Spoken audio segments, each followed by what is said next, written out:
had lain thus in bed, chatting and napping at short intervals, and Queequeg now, and then affectionately throwing his brown tattooed legs over mine, and then drawing them back. So entirely sociable and free and easy were we.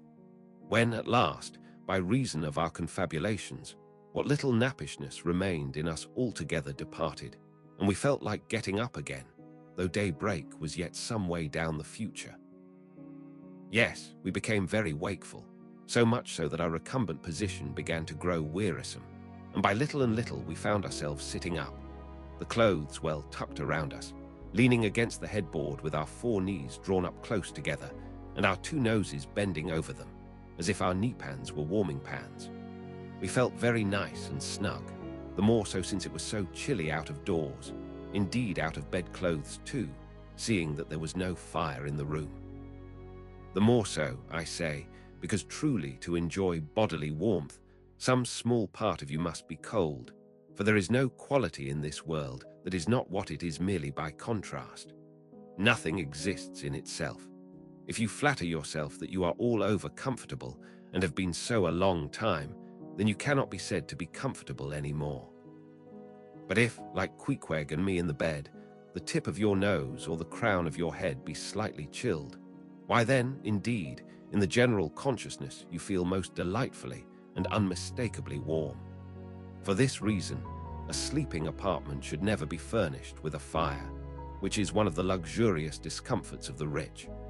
For the height of this sort of deliciousness is to have nothing but the blanket between you and your snugness and the cold of the outer air. Then there you lie like the one warm spark in the heart of an Arctic crystal. We had been sitting in this crouching manner for some time, when all at once I thought I would open my eyes. For when between sheets, whether by day or by night, and whether asleep or awake, I have a way of always keeping my eyes shut, in order the more to concentrate the snugness of being in bed. Because no man can ever feel his own identity aright, except his eyes be closed, as if darkness were indeed the proper element of our essences, though light be more congenial to our clay part.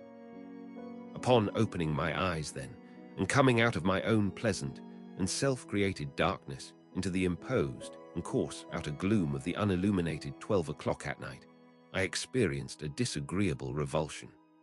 Nor did I at all object to the hint from Queequeg that perhaps it were best to strike a light, seeing that we were so wide awake.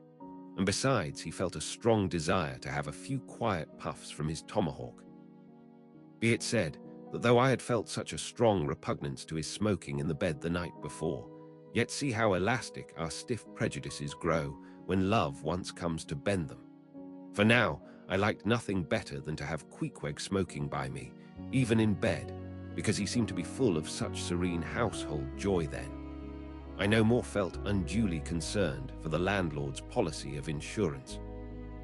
I was only alive to the condensed, confidential comfortableness of sharing a pipe and a blanket with a real friend. With our shaggy jackets drawn about our shoulders, we now passed the tomahawk from one to the other, till slowly there grew over us a blue hanging tester of smoke, illuminated by the flame of the new-lit lamp.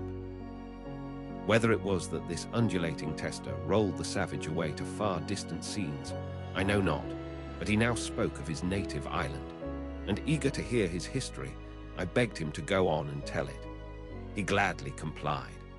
Though at the time I but ill comprehended not a few of his words, yet subsequent disclosures, when I had become more familiar with his broken phraseology, now enable me to present the whole story such as it may prove in the mere skeleton I give.